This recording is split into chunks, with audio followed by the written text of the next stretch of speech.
All right, let's talk about why Rob Ferretti doesn't live in London or the UK in general. You know, cheerio, I speak the language. It's one of the places I'd probably go. I do like tea. However, what I don't like are royal families, really. Like, I just think the whole notion is silly. Sorry. Sorry, folks, chaps, whatever. I don't get it. We have our own royal families over here. We have the Kardashians. Not into that either, you know, just the way I am. But I don't think you're born into being cool. I think you have to do something, accomplish something, or earn your respect, so to speak. And you're not earning your respect by just saying, this kid is going to be somebody you're going to kiss his ass and you're going to care about everything he does for the rest of his life. Sort of weird to me. Anyway, cheerio, now that we've gotten my feelings about that out of the way. There was a guy in the UK who, and this could be partially bad reporting or just partially just collective internet fail as far as the cops go. Guy in the UK who was driving through, and every time he would go through a speed camera or a toll, I don't know what it is, I think it's a speed camera, he would do the old, you know, flipping the bird. And luckily, so we don't demonetize, Jimbo's going to blur that. But ultimately, the guy is now going to jail for 8 months.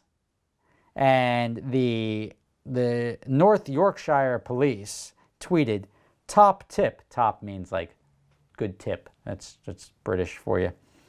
If you want to stay out of trouble, don't do what this driver did and swear at our mobile safety cameras while driving past in a car fitted with a laser jammer.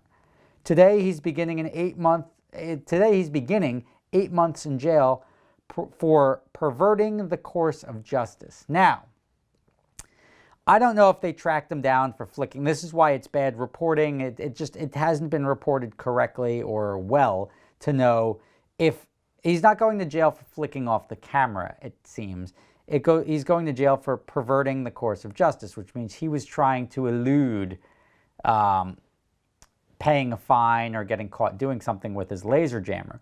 But I don't know if he actually committed offenses and the laser jammer has prevented him from being caught, or if they found out he had a laser jammer after they tracked him down for flicking off the camera. Now, that would be a whole nother level of like overreach by the government here in the US.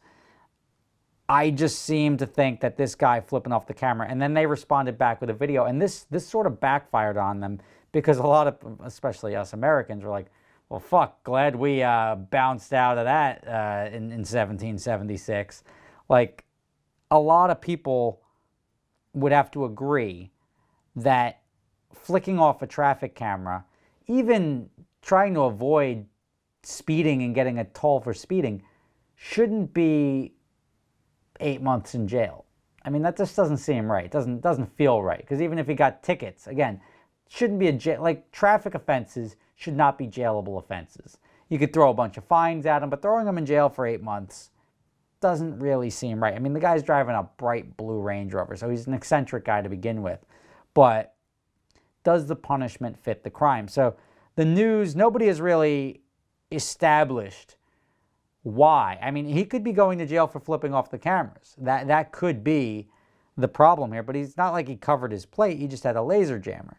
So I don't know. I don't know if it was the failure to enforce, because if he had a laser jammer and it worked, then they have no violations for him. So now you can't prove that he's had a violation, or you can't prove that he was speeding, but you're saying the mere ownership or having the laser jammer, whether it was working or not, or any violations were committed. The guy may have driven the speed limit at all times, yet he had a laser jammer in his car.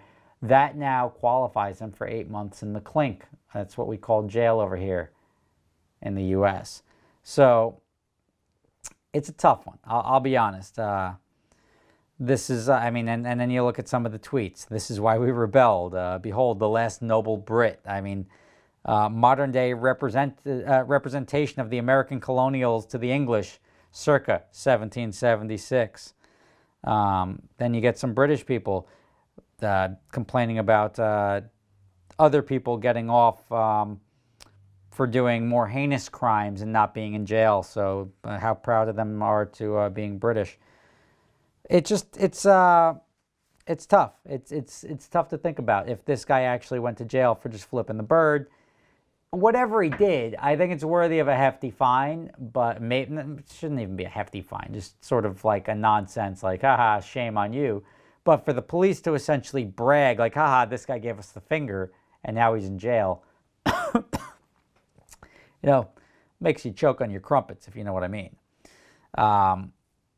So if anyone's got more details on this, I haven't seen really much. It hit a quick news cycle and sort of disappeared into the ether. But it's weird to me. It's like you sort of want to root for the guy. There's a guy in Long Island. He was the red light Robin Hood because he didn't like red light cameras, because all they did was they would make people slam on the gas and they would slam on the brakes to avoid getting a red light ticket. So they were more dangerous, and in theory they're more dangerous because now it's changing people's reactions, and it's not doing anything other than sending people tickets for like blowing through a red light accidentally, rolling over it, like rolling into the intersection a little too far, making a turn on red where you're not supposed to make a turn on red. And it's sort of that, if you get caught by a cop, it's one thing, but here you got people going out there, and now there's like, you might as well just have sensors in everyone's cars that mail them citations every day. It gets towards that reality, which is what people didn't like. They called him the red light Robin Hood because he would go and smash the red light cameras and take them down so they didn't work anymore. And everyone's like, yeah, go that guy. But then the cops were all up in his business. And ultimately, even New Jersey, where I live, they've deemed that red light cameras are not constitutional, or they violate your rights, and they're no longer able to be used, especially because they did all these studies and they didn't improve the safety of intersections. So that's the whole guise as to why they existed. It's just, should your life be enforced by technology? Like, should you have sensors? I mean, where does it stop? Should you have sensors in your house to see if you're smoking marijuana, and if you do, the cops come storming through the doors? I mean, it's all, at what point in time are you allowed to sort of live and bend laws, break laws, without having enforcement being used by drone or by camera? Or like, you shouldn't be under constant surveillance. That is not a free society. But I guess in the UK, it's not. It's different than the US. I mean, it's just the laws are viewed slightly differently. I don't know. UK guys, post up in the comments below. Let me know your thoughts on this. Let me know how this was received over there. Over here, I couldn't imagine this happening over here. I see people flicking off the Easy Pass all the time, being like, haha, whether they pay it or not, they still flick it off because they don't want to pay a $20 toll to cross a bridge. I mean, it's just something that people don't really like. Let me know your thoughts. Interesting story, worth the conversation, and worth bringing to your attention. Post up below. The British people, thumbs up their shit so we can hear the cheeky versions of this from across the pond versus just the American response, which is like, so glad I don't live in the UK, F yeah, USA. Well, I'll pin one of those comments too. But anyway, thank you for watching. I will catch you next time.